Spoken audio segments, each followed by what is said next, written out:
Dear students, very good morning. I am Naeem Ahmed, expert of Commerce and Accounts. Today we are going to start the very first chapter of Accounts, 12th Commerce, Financial Statement of a Not-for-Profit Organization. The question arises, what is a not-for-profit organization? Anyone?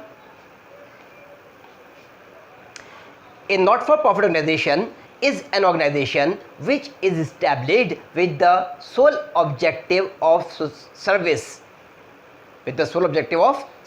serving the society and not to earn any profit. Unlike the business enterprises, not-for-profit organizations वो संस्थाएं होती हैं जिनका उद्देश्य समाज सेवा होता है, पैसा कमाना नहीं होता।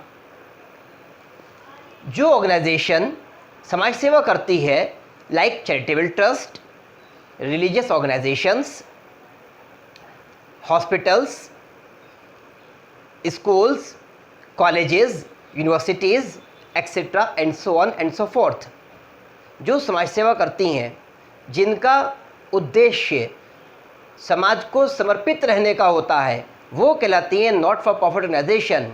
ये लोग इस्टेब्लिश करते हैं सोसाइटीज़, ट्रस्ट, और उसके अनुसार ये लोग समाज सेवा करते हैं। इनको प्रॉफिट से कोई लेन देन नहीं होता, प्रॉफिट कमाना मुख्य उद्देश्य नहीं होता।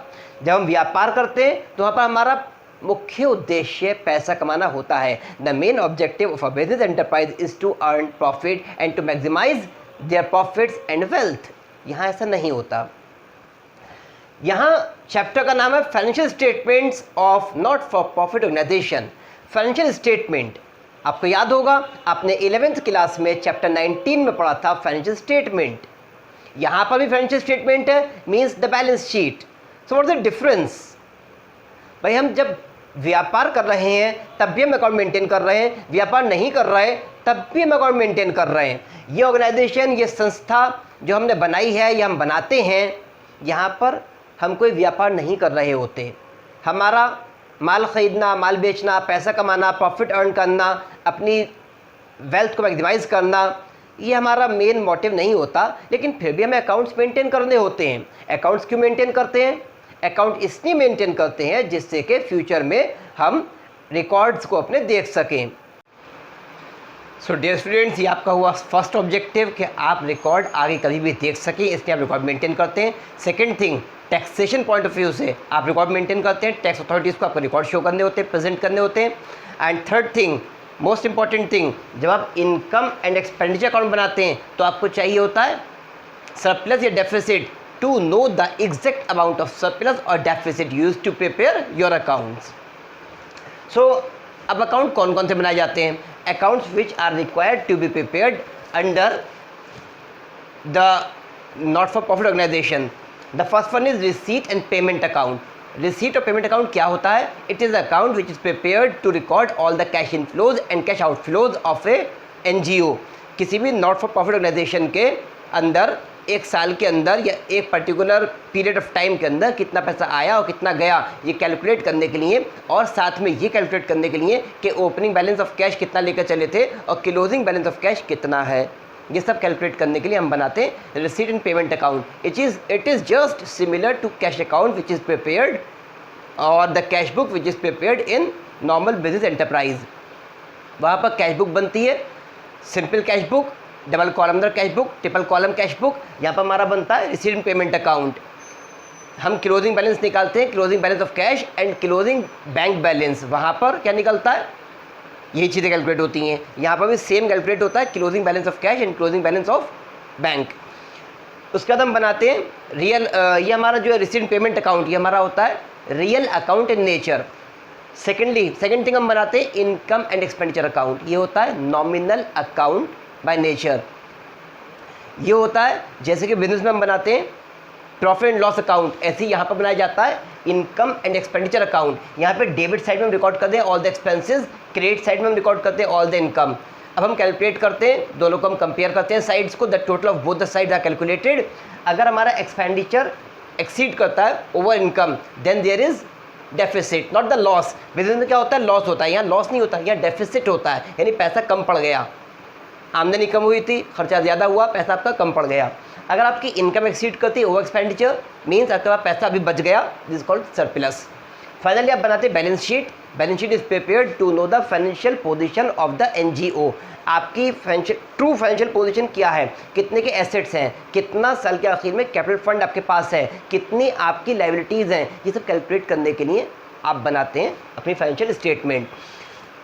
फाइनेंशियल स्टेटमेंट या बैलेंस शीट दो भी बन सकती हैं। अगर आपकी पिछले साल की बैलेंस शीट बनी हुई नहीं होती है, अगर लास्ट ईयर की बैलेंस शीट बनी हुई नहीं है, तो फर्स्ट ऑफ ऑल आपको बनानी पड़ेगी लास्ट ईयर की balance sheet in order to calculate the capital fund. Capital fund को सबसे पहले हम रिकॉर्ड करते हैं क्लोजिंग बैलेंस शीट में, जैसे कि बिजनेस में हम रिकॉर्ड करते थे। बिजनेस एंटरप्राइज में सोल प्रोप्राइटरशिप का आपने पढ़ा क्लास 11 पे चैप्टर 19 फाइनेंशियल स्टेटमेंट। वहाँ पे आप क्या करते थे, बैलेंस शीट कैसे शुरू करते थे।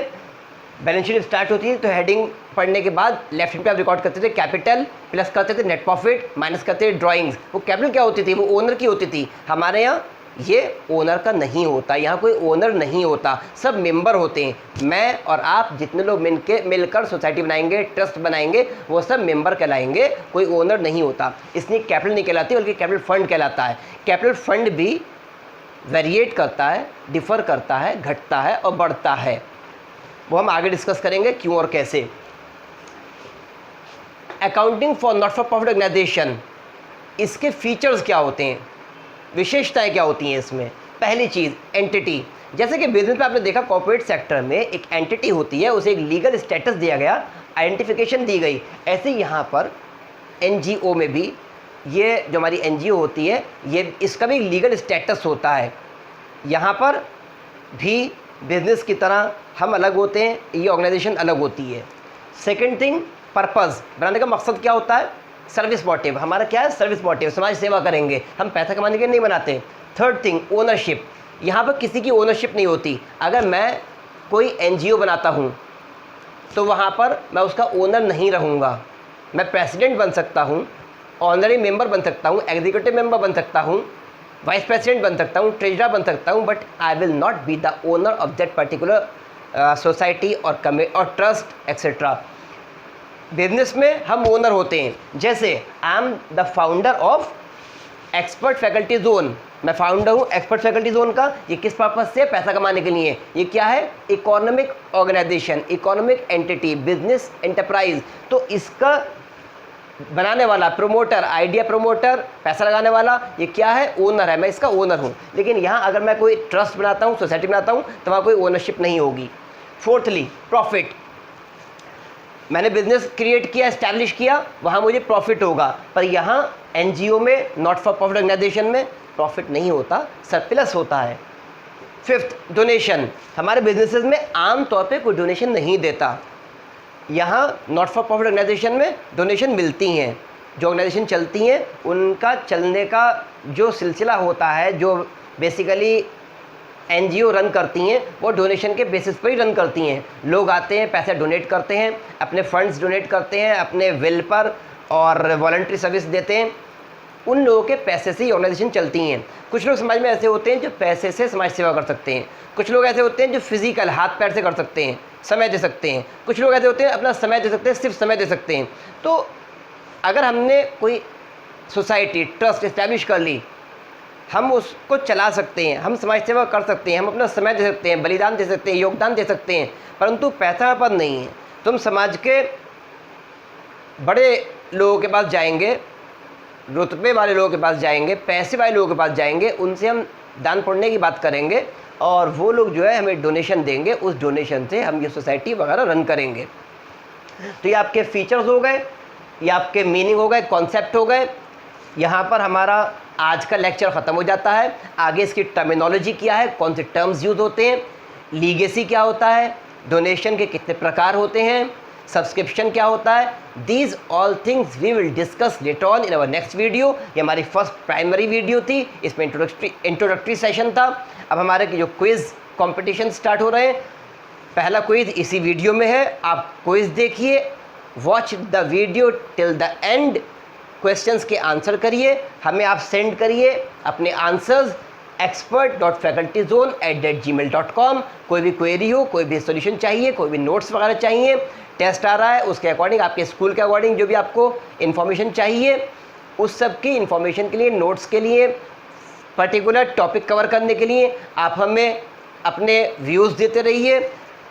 Note down the email ID expert.facultyzone@gmail.com। Record आगे कभी भी देख सकें इसके आप रिकॉर्ड मेंटेन करते हैं। Second thing, taxation point of view से आप रिकॉर्ड मेंटेन करते हैं। टैक्स अथॉरिटीज़ को आपको रिकॉर्ड शो करने होते हैं, प्रेजेंट करने होते हैं। And third thing, most important thing, जब आप इनकम एंड एक्सपेंडिचर अकाउंट बनाते हैं तो आपको चाहिए होता है सरप्लस या deficit, to know the exact amount of surplus और deficit use to prepare your accounts.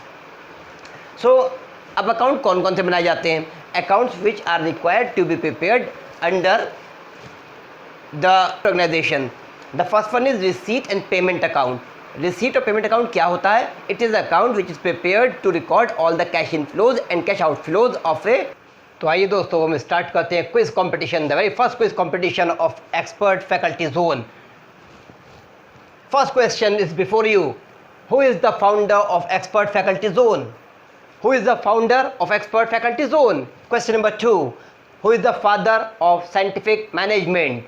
Question number 3. Who is the richest person of the world? Question number 4. For selling food, eatables, food supplements, etc., which certificate or license we need to obtain? And the fifth one, last one is, what is the abbreviation of COVID? If you know the answers, just send mail at our mailing address expert.facultyzone@gmail.com। अगर आपने अभी तक subscribe नहीं किया है तो हमारे channel को सब्सक्राइब करिए, लाइक करिए, कमेंट करिए, शेयर करिए, जुड़े रहिए हमसे और पाइए ढेर सारे इनाम, Paytm cash. Thank you, have a good day, stay home, stay blessed.